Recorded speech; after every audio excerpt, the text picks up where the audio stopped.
Nepenin meurin te tapesa te mero ayu ara koraki ka kampenero kon te narata pues sepenin bote kiai te Midland Resort. Nepenin meurin tapesa ai. Ayo ka meurin na pari derkim. Sinang kakaito was karabara bana kon tuwi ang kai sukonan mga penin kai sibuakin kapeni. Nanun te tapesa te mero ayu.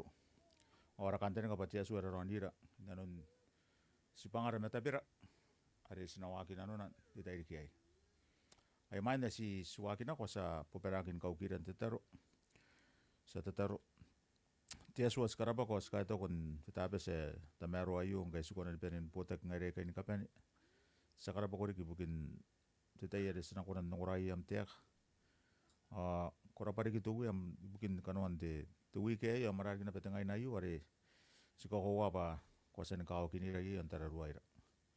Ang kay sa kunan nun de tubong na musiraw etap ari pun nampung tuwi sibu sibu na kairi de run tamni marma kan kaisi na mga ngorati rongorong kabayar ko ragin kapene ngai raki spenen to koni kiampa suringa na para ko ragin kapene tamera ari atar meuri ko na bentai diginte tetabe sa erang inta mero ayu tuwe sa na ko imte tayai irun na si Mari Yesu ari pun ngayara uwe ora sa kameo amen dai kayu irang kukurin kan sipate turongorong tuwana erang in kainis merongorong de mane de men erang kina ki roura ke adu wayo sirkin kina ibukin apa yai rong pai ka wo wai ka ate kina ki bukin ekan ito bangin ang ira krisen si penen na ta turongorong wanda ang kanata sa kita tabun tinwa turongorong me wo me bukon na monte kakawa kare sukuna yin kina te mane ai tu wayo punta kami mina baba punna ke rongo-rongo nang nanun na napipay di Yesu ang timuantay. Ari ang kipay di Yesu aru ya subuni terang ke ari ke batanan tiani kai yai kubita. Asinori apa ya napipay di apun notar ako konan wari kan tapay para rongo-rongo tu wari moti. Ari sume ya kamen bede gitu wa moti ang tiagi na rongo-rongo na pati amete yai na kante ni kami napipay di Yesu ibukina. Mangkan itu pa yang kami bangkaya waki mote. Ya kuro bukin takantan ngari ya kosin ko ya subuni tirera me ya kupita. Ang kaya ata bin marangan inon kawaya na ko kanan. Ari te ben pirita ari pun sangkun pirita tiya suwa ya nakun ya pakasi buari ya Abiram. O ita ko yoko pa. Nanun mananga yang ki ya semanga mimi pa ya mga tiya kini karin demen tiya me. Ese katay yang ay tuwayo nga nang ditano ko ana bebay de mana kandan nga Yesu bugia subuni tirera. Ang ganin ba para rumia su konan nora te bugia ne te Josina ko. Te bi mai sua tiki bu ruaiwa. Josina ko te mai sua tiki bu ruaiwa. Yo singan ni rongorongon dia mete ya ki age rongorongon to bugia ki ya yena bebay te Yesu tu wayo ya pun sina betekan yang ke ya ikawai ya waki asumnya si pangan ari mo ni betia kina koye ya pun ko sina ben danun tain ti temanang ari me ye kupita na ko kanan ay te kina bang ya pun si betia atunga kara na kin korea kitongorong na awai ya korea kina berongorong na narun tapi na me si pangan na ena karoya irang kanino kiai bang nanun tu wayo tu amate ini ni kuria tu amate egi mamak tu amate yei subangan meron Yesu ana poin sura Yesu esa nangan ti tukunan ngorowa ti tapi amonte kakawak ingenge ina pen kabono pa yei meuna arong tu wana ni korea kinte mon rong na ni korea kin Josino ko tibi mai suwa tiki buruayo ata ko tiaka na ita ko mote na ko ni Joshua kuna dineya kuna dineya ameta me bukoya pa rometa o na ko bukania sibun Amerika nati ni ngapong yon taubukin ti taubuki ma anakain tiasua inanun beo na wari gari ke ay to kumote na ko ni Joshua kuna dine ya mete ka me bokora pa rometa ona ku bokani ya sibun na mareka ndate ni ngapung yon taubukin te taubuki ke te tabuki mana kai tia so ina nun beu kana kamatang ko turong ayo turong ari boye te boka me ka in Amerika ka sibun tera o Amerika o ayong ko te boka ari iti tai ke ari ngi ka nang konangi sibun tera o mode tabin pa ka baina akura-kuran kiri kakin baina ari kita benti asume a mga muan konangi sibun tera meri akati atawa baina kan tuwari aru no temen na perona angkani kaneti te bayari sibun tera ata bento kan kai me kan mate baina nun tuwa hari anti akai te tuwa hari ari te akin mot te akin kan ni mot na kan te mena te amata te amata ko ki rong kan Yosua ke ay Yosua ata bin buaka ona ke ata bin kai tara on ko ro bukin na kan nga Yosua ri na katia ki baina pangana katia ka ona to kan kai ata amata kai te buaka Yosua ay sipam tumuan na ba ne te akin ke rong tu wa Yosua asome ko ri akin na rong na kai pa tu amata ya pun ko sinape nana tain wa ki to wari moti buki asibuni tera o ya ko sina ben na ko na monte to ko ngora ba de bete ga ere ne bate mi ne kita ki ga tisa to amete ya pun kan no ke ya pun to ko na bete tai ya ina ko rawati to boba ibuki asibuni tera kan kai tera ya ai ya ke kan Amerika to ko no ne bete wa yu monte to mimi ba ngai de mena ti amete ai ki tukin nana ko na ko me mote ka sina no tipu kane te josina ko tikibu te makoro wobi mewa a tikibu te metenua josina ko te wobi mewa tikibu te metenua ai te ira ke mote me Yosua are rona ni bokia ai era ke mote na kon on ana meunga te aswa ai ngane na kon te wa Yosua ke ai to wayo tapun te sabu kana beneru ne te kina ki metuana ki to pa te kina ki pangai to wayo te sabu bo ka moti kan te te metang ka bona ki te ka te assistant ki to te sa rona inanun mamananga nanuna to wayo so ya puni ri na ba moti nda no sabu metina ya puni ri na moti nda no ko bane te kana ya ko re ki ka ya sina no ba te bi metenu ati ki bu te bi metuana ata ko te kana ai te yo no ko ni moti ni kai tara na yerun te ametang kana itete na kun drona josina ko te tinipi metenua te kibu te metuana ai tete yo na kun mote ni kaitara na yerun te ametang kana itete na kun drona ai mangoki te mea kan diana mea kinako ana sabokia ari Yosua ari na sinun te rubaka me nanun tom to ayo te kena ke patisa bobok e mga te kena ikai na pasibangan erang kakawak makana kam kakaya pa ante itu wa Yosua ke kana warwar ndo kono Yosua kana mimi pa yakito kin karima te kangaran na nausu ke are Yosua are na sin nun kana kam ka ro to anun kanuan te to ware Ibrahim ke are Ibrahim nasin ko te tuwari te kine ke bai ya kamen pedi karu na bai no ko ya gubi ta inari ka te prime minister ke te metanui ande ngoran tuwari ari eri kina patisa tararua on ai gubi tan kapen ande ngwarana kamuring anda yaran tuwari yote pa ke tuwayo kanuan yote pa a woman nasin yote pa Ibrahim manate ke tuwari Ibrahim te kap tipina ada karimu tuwari manate ang sinaya nakai ti ay kubita ainin na kubita ato bay na pamunta kami pati pa yung kwari kina kon itaw me Yakoba e mga buti kina na kon Ibrahim manate ang yaka kabaye na sina tuwari yote pa yaka bibita pa inaki Pay na rin siyang ate, rin mo na yung antakari mo. O ya kay bibis, kaya na kunto, kayo ang tuwari tipi na rin, Ibrahim. O yan kan kuruna ta kabayari inangane ki tuwari menati ya mga to kayon tuwari Ibrahim. Ay tengene ki dorong pati tekanu ari Ibrahim sumet tekanu ran kakapayaki. Tuwana tebaya sinori apa dorong temen na kanuan Ibrahim ya ngayari nasin tuwari nun ay tuwa ante Yosua irang ko kangura rong ki. Ko kangura rong jero ay punang kamimi arun na bana anatara me ananura pe Yosua ibugia anome ta ki dineya.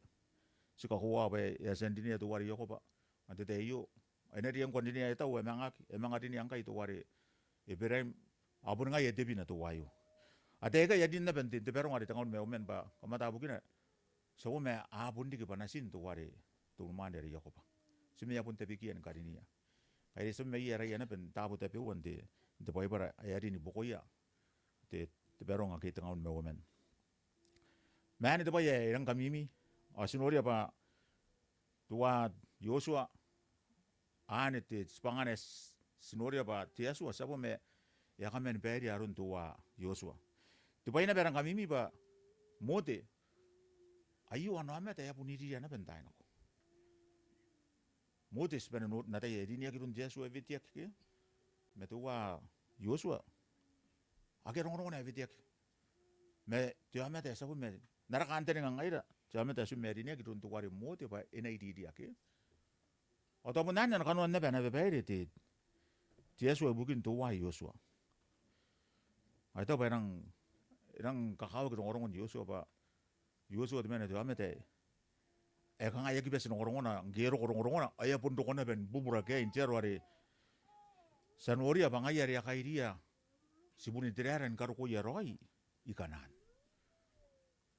ngane si senanori apa tuwayo na ba ngayon nanu na pun sa puro nanun Yosua me tuwa mo te kita punia ite kanten ngai toy kita tirungurung ese kataya men te boy bare ite akina ke tuwa Yosua ya memang pun to ko panan Yosua ni viteya an suasua pa ngai yare enoni min tuware mote asinano na rongorong nante de bora ite era wo me suwa te mengonua na kon te wo me tenua te mengonua na kon wo me tenua ana vive te Yosua yung kanya ina vive te Yosua na kon tuware Yosua ay to yo na kon mote kona vite Yosua ari na sin nun te ameta ari mena te tani inanona ayong nga ba ye ka mimi ke ayun na te ameta ye tani Yosua inanona ya ke ta ke kinoro ke to mote te ameta ya pun pensen nuri ke to ya taya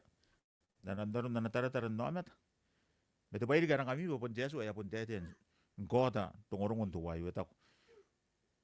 Kuna vetia Yosua ari na sinun ari tiometa emena titani inanona.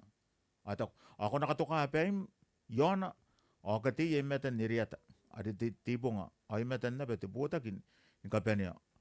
Aswanga arun nakona imetaya. Ako nakatoka mem ni kariniem Yona pa yonga ni pen ite botak ya ki sibuni tirera ni kanno ay nati imetan niriata ari tiponga ay riata ina sisiraki ibukin temus menturim imetan Yehova o no sinakon nanatek o ana mengoki nanatek ngaya mesibuni tirera ni kapenia mengaya ari te botak ni kapenia o mote te wabi mewa o mote itu wamin nanatek Yehova na koina o vetia Yosua o ekati imetan iriata ari tiponga ay metan nebet te botak ni kapenia ay katoka pe ni Yona ay iswanga arun nakwana na irun anatea kayo ni pe ni mote ya pun roko panan Yesu ya pun sanga mote kona kata urawa tu wayu payangan kina pe ya te botan nameta antukin titai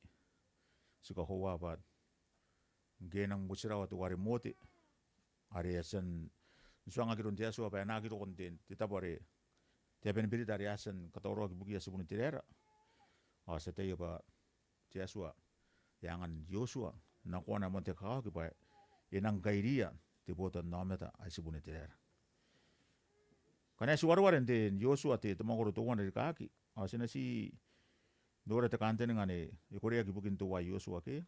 Ata ko te kana e mini metil mote are anatoro yoa. O te yoa no kon Yosua are na sinun are te sa buoka mote. Ni kanga ia me te mote are autoro manga ia e kona tira ke ngai di nanu ni rota nei ngoi me te bota no me te ai ni kapenia na kon tiaba are yangania ai kasibuni te rera.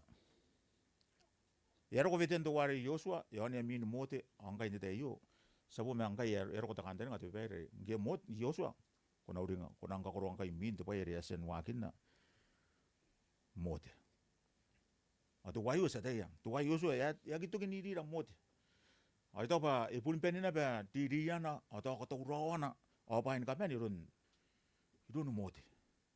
E te akina pasumi ya pun meme ni na pe dirikin tu mane re mote. Ngaro ko ngia musira o ya mete. A Yosua ya kamen ka to roana pa. Yosua ya kamen so ngamote kono ka to ro tu wayu kono ka to ka pe mi ono kono ko sia no ko yetu putu namet anga na dai. Abun dawa tan kai di sumu tera me tera bugina ga dini Yosua. Yei pai karang kami mirun tu wa Yosua askunan ko ba as anura kinanun meuna menanun ya morari inanun na nawak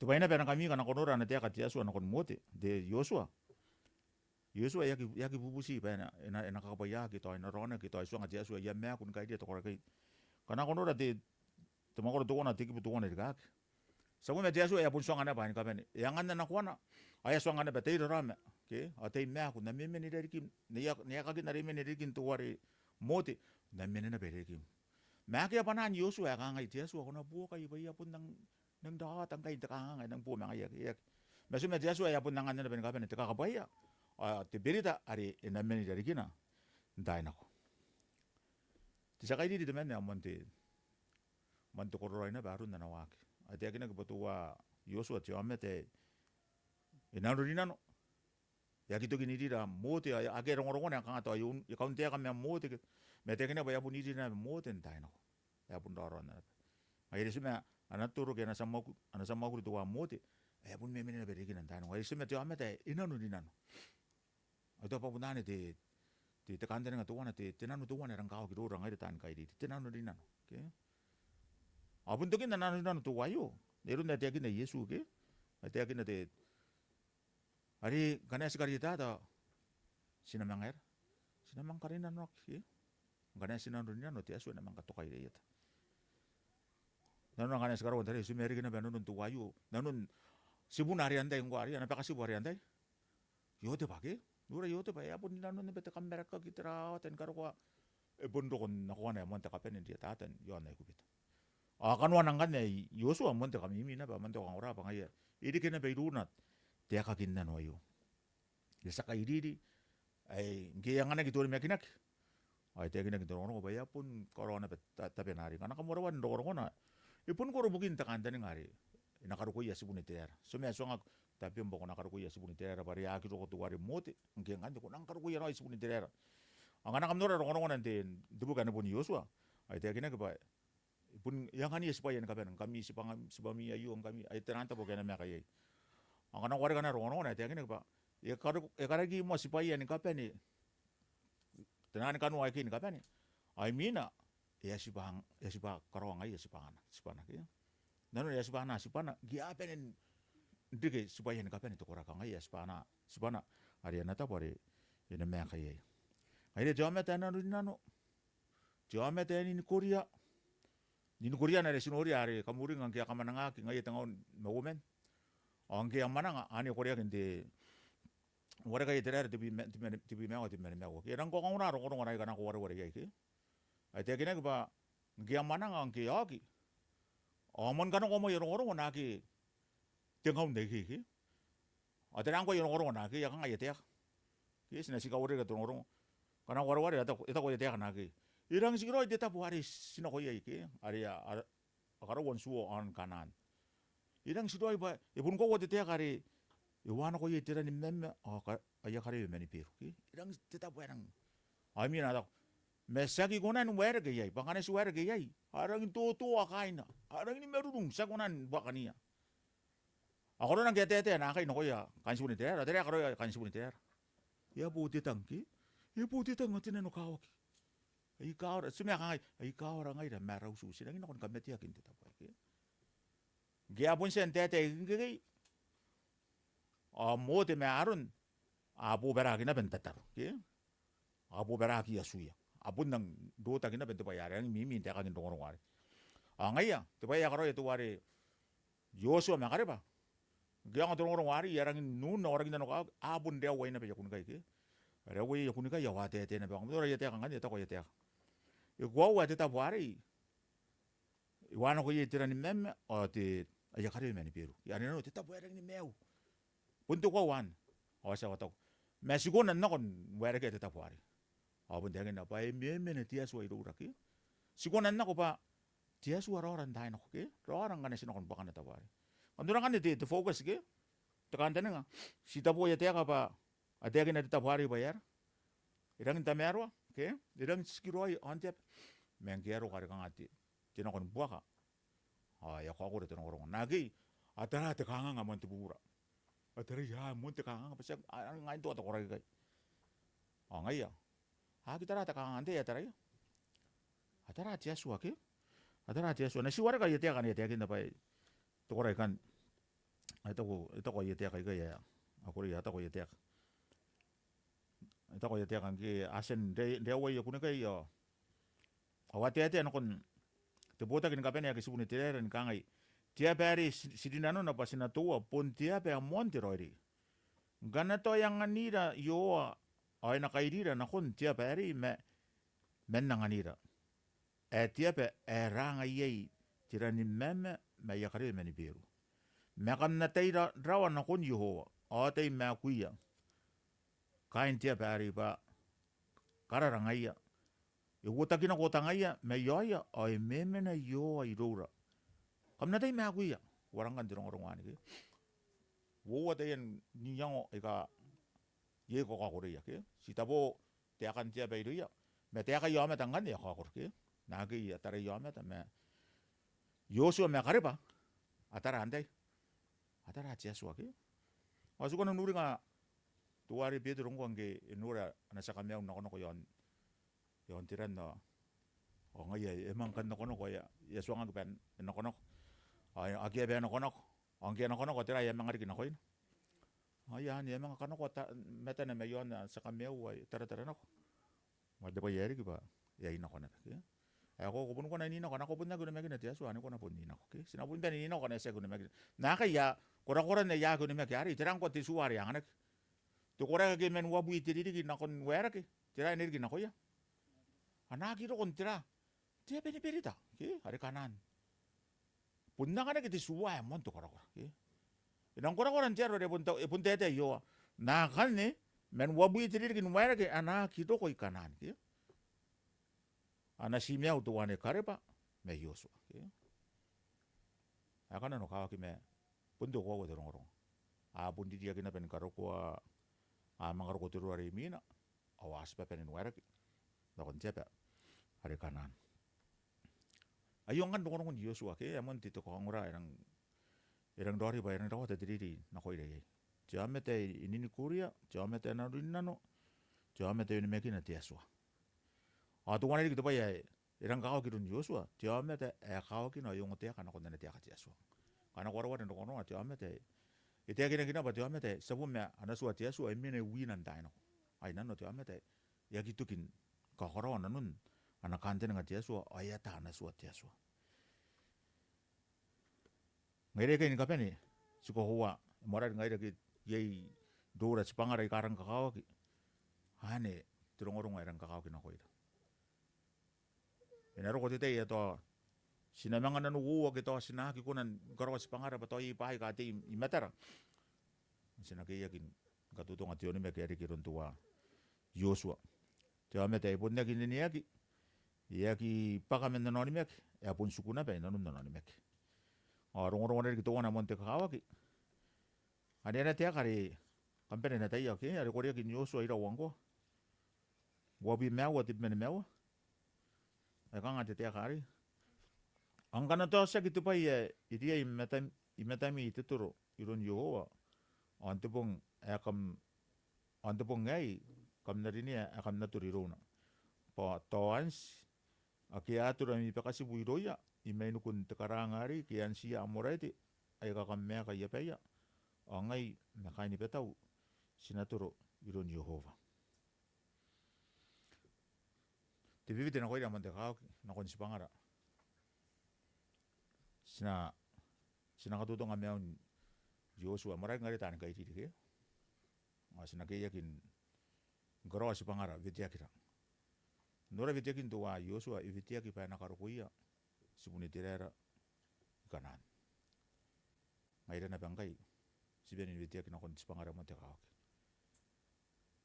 viterayo irang kakao kibukin apa sina mga buki atari raw manera pangana pendokon japen beritare yakakin kanan ke ari pun mayangan cia suara sen katoro ibukira asukonan katotong atuwari Joshua re yang anak kina pe inanun anate yari irike irun cia suara ka irike irun cia suara yang anak kina pe supangana genang mo sira atuwari mote yang anak kina pe angai rai kan kapan ya ani to payari ke siben nang anak kina pe supangari ka monte ka ba tuona me bona sita boye yaro ran kapan kaira kia to poto nameta pangan do kon pari siane ta pera sina cikaro ara kapan ta merwa tiesua ena koroi pain kapan ibukira ai bukia to koraki kan sagi tv te karoro tu wayo so segna no bangi vitia ka ya no korona pain kapan kana korwa ndo konon dongorong ay sebelum tiada untuk bukai Yosu apun tawat na bepai kakai tera mangain karo kwaria apun doko ay pun musirawa tu wari Yosu pun penero ita penari ito ko pena koroi kana korwa ente takapen maguro apun te kene ke ya musirawa ke musirawa sebelum tiada apa ya ro ko ne tapo ayo dongorong wari ke ente tai dikiai ara kora kini kapeni sina katutu nganoni me kitu wayu nini kuriana tiagi meme kurona te metuan kasukui pain kapen yon miyoko iron tuware spenen turiro na ripon na suara meo sina putera kinta tar tia suas karapa kon te tairi kayo sa kaito kori kibukin te tirita ke amonte kawak sa karapa kori kibukin te rongorongo nam turu te menna kos tamera jerores si sinuria pa yam kanten ngam be pairi bukina suka huwa ba ngero ka pun ka koro roi tapena ada ku viti na ko ye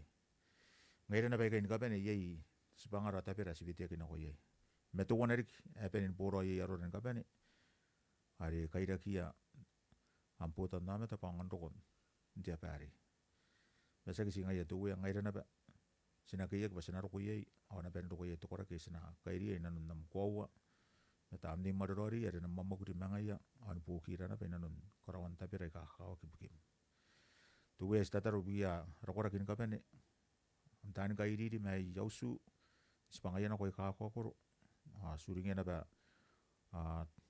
tu bota kin naini ari ake ampana beda dikiran de tayo ara busi bona menena beru ya tameran ka wakinia ka korena bukine yawa ke bukin te sukuyan nanon te tabe wote bong kurara batuyan pain kapene sekarang pokoknya kibukin tepung ay dengan ira kapaya iri kara puri tamera segitu kin kai dua metam sena koi midun nasi mari Yesu hari pun ngaya rawe ora sakameo amen